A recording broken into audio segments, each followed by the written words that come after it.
All right, I have a question for you. No matter what industry you're in, but particularly can be geared towards those who sell and offer a product or a service. Here's the question. When people make a decision to buy, is it the product that drives them to make the purchase and say yes? Or is it the person who is selling the product or service that makes that decision easier for them to say yes? How'd you answer that? Well, I asked that question because I was reading an article the other day and it came across my page, and I thought it was a little intriguing to see what it would say and what I can glean from it. And surprisingly, it says 83% of the people who buy a product or a particular service, they buy it from the presenter more than their desire for the item itself. So let me break that down, what that means and what the article is saying about that, because it actually makes sense, right? I'm going to gear it more towards the field I'm in. When you think about whether we go to a dealership, whether we go inside a store, and I'm not thinking more towards something where some products are different. So before I go into that, let me break it down to make sure we don't confuse it. If we go into an Apple store, we obviously know we're either browsing or we're going to buy an item. We know that item's going to be a phone, a laptop, or some electronic device, right? We don't need the salesperson. The only reason we go to them is because they're there to point us in the right direction or to ring the product up. But we, for the most part, know what we want. And if there might be a new item, like a new cell phone, a new laptop, new tablet, things of that nature, and we're not quite sure what we need, now it's informational purposes. But we could care less who the person is, what their personality is like, because we already know the item and it's self-explanatory. Same thing, sort of speak, when it comes to like a vehicle. You kind of know what you want when you walk on the lot. You already went there with an intention, so you buy it. So we're kind of excluding that type of selling. But now let me gear it towards my field, because that's what I know most. But again, this can be applied in your field. Hopefully you glean from that. When you look at something such as our field, where we're actually offering a product and a service, such as disability and accidental and life insurance and other financial investing opportunities. You see, now there's not only information that has to be given, now there's uncertainty on what product is best. And then now we're buying from the actual person because we want to feel like we like who is the presenter of that product. We feel like we need to trust that person, and we only get a short amount of time to develop that trust in some cases. And if the person does well, more than likely it's going to lead to continuous business or continuous referrals. So this is why it's so crucial. So again, go back to the article. Now, the article stated 83% of people buy from a product and service because of who is the presenter, who's selling it to them. And so when you sit back and think and meditate on that, think about when you walk into somewhere, or someone comes to your home or into your place of work trying to offer something.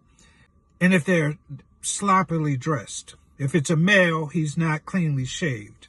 He looks like he woke up this morning, didn't really make a firm decision that he wanted to be there, and his look gives that off. But yet he can have all the knowledge in the world, and he can know the product like the back of his hand. But the article is helping us to state, it references the beautiful people sell the most. That doesn't mean the person is beautiful in looks, and like a female doesn't have to be the most beautiful female, and the male doesn't have to be the most attractive man. What they meant by it was the beautiful people sell because the groomed and the professionalism of the person is what actually sells. So again, going back to the illustration, if you're overweight, that doesn't matter. I've seen people that are overweight that are the sharpest in their appearance. They know what works well for their body, man or female. They know how to place it. They know how to dress it. When you look at their face is groomed, their hair is done. You look at their hands, their nails are done. They don't have the skin peeling all around the nail beds. The shoes are scuffed up. Pants are wrinkled. You know what kind of people I'm talking about. But yet these are the people that are asking you to separate from your money. So think about that. You already have to make a commitment on this product. Sometimes in this case, in our field, these people have to make a long-lasting commitment. The money has to be paid every month to keep these policies going. So if I'm going to separate myself from this money, I want to like who is presenting this product to me. I want to feel not only is the person knowledgeable, but I feel that the person, I take their professionalism for its word because how they appear to me. You know, a lot of times people blame the product. People blame the service. People blame the business for their failures and lack thereof. But really, it's not always that. Of course, yes, there's a lot of times in a lot of instances where there's things that are just out of your control. But in sales, there's a lot of things that are in our control. And that's the part we have to pay attention to. So one, again, appearance is crucial. Men, make it look like you didn't just wake up and you put an effort in your look. Women, take the time. You know what it takes to look good. You do it when you go somewhere else. You do it when you want to show off. You do it when you know there's a man around. Men, you do it when you know there are women are going to be around. Why aren't you doing it when you know your money is on the line? Your income, your livelihood is dependent on you being ready to sell. It should be that much more important for you to groom yourself correctly. So groom yourself so your appearance shows your seriousness. Professionalism.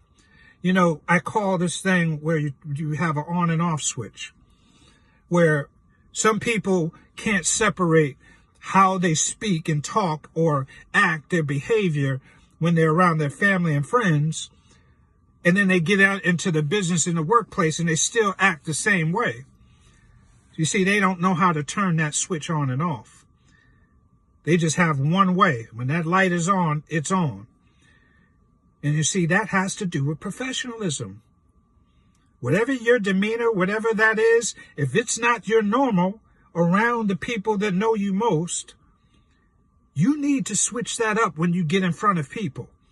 And don't think just because, in some cases, those that are this complected, don't think because you're presenting to someone in that manner, of that complexion, that you can still act the same way and you think that they should know better because we're family. No.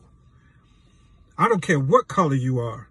If you approach me unprofessionally, you don't look the part, I'm not buying from you.